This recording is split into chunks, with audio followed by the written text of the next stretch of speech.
Yes, David Toulis here. Thank you for giving me just a minute of your time. We are in Chattanooga, East Ridge, Red Bank, Saudi Daisy, and Points West. We are the station for the man who matters and the woman who matters. And my argument is local economy in the free market. And if you have that perspective, if you have that presupposition of the marketplace, of the free market and liberty, you're going to be able to see things and provide an analysis that is unlike those offered by people who have a different presupposition.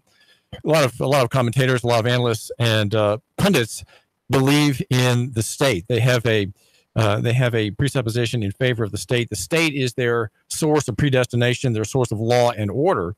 And so when they look at a problem like homelessness or police abuse, such as seems to be evident in the Avery Gray video this morning on Facebook, he'll have an analysis which, in the end, excuses power, excuses totalitarian strength, might, muscle, grandeur, imperialism, and finds fault in weakness, finds fault in the things that are protected by Christianity and defended by Christianity, and ordained really to have special protection in the commandments.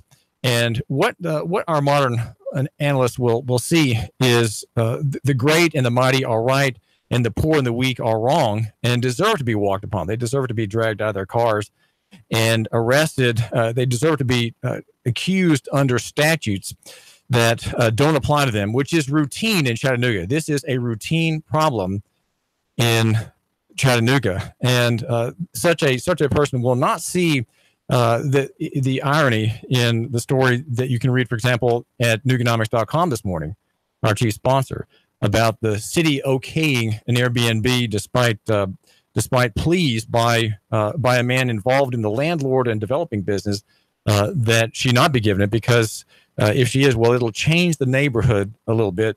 The same man having put up an apartment complex not far from the buildings, the houses in question. David Toulis here, trying to see things straight and counting on you, my listener, being with me along for the ride, looking at local economy here in Chattanooga and beyond. And I have just a charged agenda. The thing that is getting everybody's attention right now is visible at Nuga Radio on Facebook, and that is the video of the daughter of a man named Avery Gray.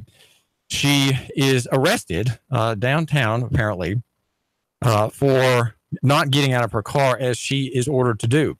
The officer is seen reaching into the car, grabbing the keys, turning the keys off, apparently, because the car is running, and dragging her out by her wrists. And the dad, Avery, has photographs of her being after having received treatment for her wrists, and that is because her wrists are tortiously and injuriously clamped by the handcuffs. 14-year-old girl arrested. And the dad says, in a response to numerous comments that have already been made on Facebook about his daughter's treatment, she was sitting in the car with the engine on, and he says, I always told my children to sit behind the wheel and not to move unless some stranger comes up to you or some drunk homeless person trying to get in, and then drive off. My daughter, he's not using punctuation here, my daughter can drive very well, but she was just sitting there watching YouTube on her phone in the handicapped parking lot with a valid placard, and the officer just came up chilling. He says, apparently I didn't quite hear this. I didn't hear this, but he says, according to the officer, get the F out of the car. He had just took someone in the jail. I guess he couldn't get out. Who knows? It will all come out in court. Thank you for your concerns. God bless. This is a comment to more than 50 comments already made in the past few hours on a post by a man named Avery Gray, 38,000 views already. And it is a story. We're not seeing the whole story. And I've got a call into Rob Simmons. In fact, I called him this morning and he was gracious enough not to block me, which is what the police in Chattanooga have done. They have routinely refused to deal with you, my listener, through me, your agent. I am effectively I'm your representative and your agent, and the police department has repeatedly refused to have you hear from them through me. All right, they will let you hear from them through TV3, TV9, the Times Free Press, Emmett Geenap, and TV12, but not in Nuganomics, Chattanooga.com and Chattanooga.com, the other media platforms in Chattanooga, but not through me. Somehow I guess I'm a burr in their underwear. But he did speak with me, and I said, Rob, have you seen the video today from Avery Gray? No, he had not. I said, would you please look at it when you get in? I think he was in his car. I heard the beeping of the key in the ignition and the door open still. And he said he would. And I said, my question is, what is the authority, since it's not clear in the video, what is the authority of the officer to take this girl from her car? There has to be an underlying authority. He either saw her commit a crime, he has a warrant for her arrest, or she's done something that provokes the exercise of state power against her. She was in a parking lot waiting. She had the air conditioning running because it was warm, and she was in the driver's in the seat of the steering person, or it's also called the driver. And so the officer is ordering her out. And so, okay, what is there has to be a statutory authority. The officer keeps saying, "Get out of the car, get out of the car." Then he says, "Are you out of your mind?" He says, "Follow instructions." And the question is, well, what is the emergency? There has to be some reason for the exercise of power. Now, we know from the police general orders in Chattanooga that the mere presence of an officer is an exercise of power. That's the first level of power, the last being lethal force, right? It's a lethal force continuum, and his very presence is the existence of power.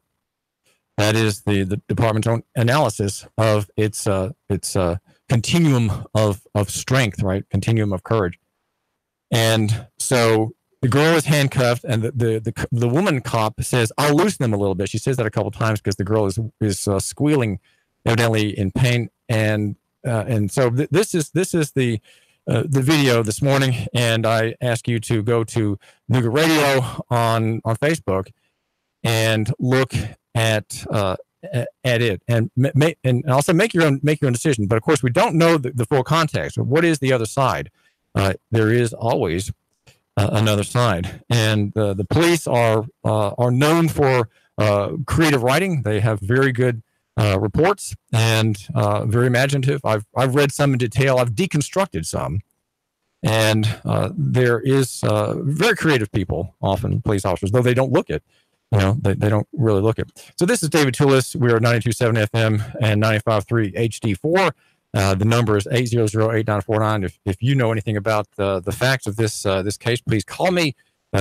Even if you don't, I mean, we are here looking at a report. And I want to just say something about the fact that we have smartphones so widespread. Smartphones are very, very common, and it is easy to think that they spell the end in a lot of ways of the claims of the executive state upon the free market and upon the people. The executive state, and here we are looking, just stepping back big time from the scenery, right? The camera, the upside down camera, the shots of legs, the cop reaching in. We have all these scenes, these pictures.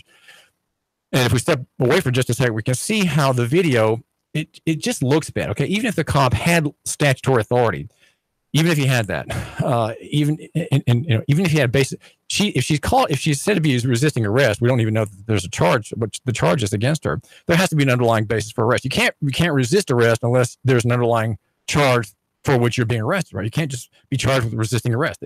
There has to be something underneath that. Now, cops and district attorneys are very, very sloppy about that. They'll charge you without cause. It's harassing and abusive and oppressive. In some of the instances, no doubt, would reach the threshold of oppression in Title 39, which is the criminal code. That oppression is a crime. Okay, it's a state crime, and it's one of many. Most of the entries there are crimes that private people do to private people, but there is a part where the state's actors acting outside of authority are said to be oppressive. Now, what is that authority? The question is about how it looks. Okay, the executive state has faith and believability and credulity, right? It has the confidence of the people, and people like you still believe in the state. You still believe that it has some necessity, it has some value, and so we revere it. And most people who are not practicing Christians and earnest Christians have attributed to the state the powers that God claims for himself, right? They've attributed to it omniscience, omnipresence, and omnipotence. And so that the state is their center, the cohering force, the predestinating force that they grant to work in their lives in every area, whether for children, care for seniors, medical insurance, you name it, the state has got an answer for these poor people. And to it, they look for rescue, salvation, security, and certainty. But here now we have these videos. The past 5 years, the YouTube world has just exploded with police abuse videos. There's got to be a de-escalation. It's got to happen even when the cop in the video this morning here in Chattanooga did not pull his weapon. Okay, he did not pull his weapon, fearing for his personal safety. He didn't feel the need to do that, and neither did she, the female officer. They didn't have to do that. Their presence is force. Okay, so why do we have this force operating? We are a peaceful people. We're not at war. Yes, there are a few gang members, and they're not generally malevolent. They're not generally abusive. They're not attacking common people. The strife among gang members is internecine, meaning among themselves. Right? They're not generally dangerous. They're just dangerous, perhaps, to each other, and maybe they're drug suppliers if the guy has stiffed them. Maybe to him, but they're not generally dangerous. And so we have the display of force, and the girl is screaming. She's dragged from her car. It just can't help but look bad. It just looks awful, even if the cop had authority. Okay, even if he had authority, we have now the eye of the camera. You report, and the world decides. We have the eye of the phone. You, my listener, report, and the world decides. David Toulis, love your neighbor and buy local. Now, there was a vote last night in City Council. There were 5 petitions for Airbnb permission, and 4 were considered. 3 easily got approval, though there had been initial signs of opposition, which is how the pleas ended up on the City Council docket in the first place. Only 1 had a contest, and that was a petition by a woman named April Pardo. And the party opposing her was in the Wise family, David Wise, and his son. The son was given charge of handling this appeal. I mean, a young man, 22 years old, learning the business, already a young entrepreneur. And so his objection Tuesday night at City Council to the petition by April Pardo was that giving her an Airbnb, the short-term vacation rental, would change the flavor of the neighborhood. And you can read the story at Nuganomics.com and also at our sponsor, yournews.com. The objection is that, well, how is she going to vet the people who come in through the Airbnb network? Well, that's a very solid platform, by the way, very, very good weighing of renters and landlords, these the rentees, the people who own the property and who have strangers come and stay through the Airbnb platform. Everybody's rated; they all rate each other, and if you want to be part of that network, you have to have good ratings. And so that's how it's a self-reinforcing, self-regulating mechanism. Doesn't require state intervention, state proofs, state security claims don't have to be part of that at all. 800-8949. Call me 800-8949. David Toulis. And so the arguments from Sergeant Wise, that is his name, Sergeant Wise, spelling the same as the man who oversees the platoon in the service. He says, I just don't want to see people in and out. I don't want to feel like I'm in a touristy location. This is my home that I work in and operate in the area all the time. My dogs are there. I've got several of my people here who rent from me, and they're there all the time, he says. And it's not just what I want to see this young up and coming neighborhood turn into. I'd hate to see renters in and out all day long, and every year, every weekend, he is a landlord too with renters, but his are different because his are long term, and that's Sergeant Wise's renters. They sign contracts but April's would be in and out. But that is the difference. There is a benefit to having short-term people. They're not likely to be malicious or evil.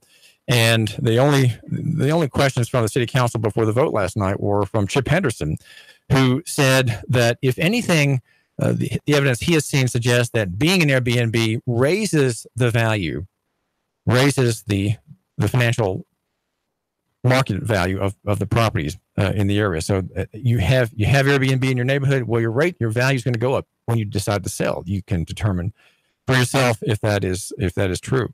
This is David Toulis. Now, I wanted to mention something else, and that is my take on the shantytown argument. That it occurred to me. I guess it came to my mind yesterday as I was thinking about Dave Crockett, our leading statesman in Chattanooga, who ran for mayor in his early 70s, maybe 72. And I thought about the future of the city and particularly the question about infrastructure and the American problem as brought into the front of our minds by strongtowns.org. And Charles Mahone, who's the writer there, founder of that platform, and is leading a movement. It has become a movement across the world, in fact, with doubts rising against the American way of development, which is sort of sugar-fed and a huge letdown in the out years, 20 years out, after a project has been built, after tax money has been spent, bonds let, commitments made to maintaining the public infrastructure, from pipes to highways to lighting systems along boulevards. These all have costs that are not in view initially. And so there's this question among the Strong Towns devotees about the future of the city. Now, I guess thinking about all that just brought to mind again the low end of the housing market, which is where the homeless live, the homeless people. And this is David Toulis, caller. Thanks for tuning in. What's on your mind? Hey, Dave, Mike. I'm not a big defender of government, but what I think is happening with this girl that was arrested and pulled out of the car is she's 14 years old, right? Yes. Okay, so she's 14 years old. She's at night, parked illegally. No, it's not at night. It's daytime. Oh, daytime, I mean. But parked illegally in a running car where her mom was not in the vehicle, correct? Well, the dad says that the car has a placard for being disabled. It was in a disabled parking area. But you're still not allowed to have your car running with your kid in the car. That's illegal. You can't do that. So if the police were trying to tell her, move over, turn the car off, let us move it or whatever, and she didn't comply, I mean, you know what? I'm not saying that's what it is, but we need to figure out two sides of the story, because you can't have it's illegal to have your car running with your kid in the car. That's the bottom line, especially if it's parked illegally. That creates all sorts of issues. She can hit the drive. Somebody can smash the window in and take the car. It's just, you can't, it's illegal. You can't do it. So I don't know, but I would say, what's the statutory basis of that statement, Mike? You're saying that, well, where is it written that you can't do that? That's what I asked Bob Simmons that question. I mean, listen, I looked the statute up because I was charged with it. I actually got a ticket for it. I had my car running and I wasn't in the car. It's illegal. That's in another state, Mike. But, I mean, I can find it. It was about 15 years ago. Like I said, another state. What's that? I said that was in another state.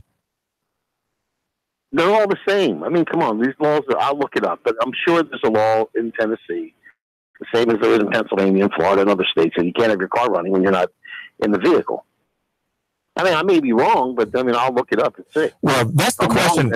That's the question I think we need to ask. And I did call Rob Simmons, the spokesman this morning for the Chattanooga Police Department. I said, Rob, what is the authority of the officer's actions? What's the statute? I just want to look at the statute up. Okay. Well, I'll be interested. And he said he would call me back. You just don't have to manhandle a 14-year-old. There's a way to talk about. They should have brought a woman there to speak with her. You know, I don't know why people don't use common sense. Well, my concern is that, Mike, it looks really bad for police. I mean, police already have a bad PR for killing people, more than 1,000 people a year. No, you're right. So they've got an image problem at the very least. And here, little things like this just chip away at their respect. And that's what I'm concerned about. No, I agree with you. You know what? Even just because she can do something doesn't mean she should. And, you know, I told you about this live PD that's on late at nights, Friday and Saturday nights. They started a new one with women on patrol. And let me tell you the one difference I see with the female police. Every time there's an issue, the females will try to talk them out and normally get what they want. And they will have more trouble with women than men. And then, I never hear a woman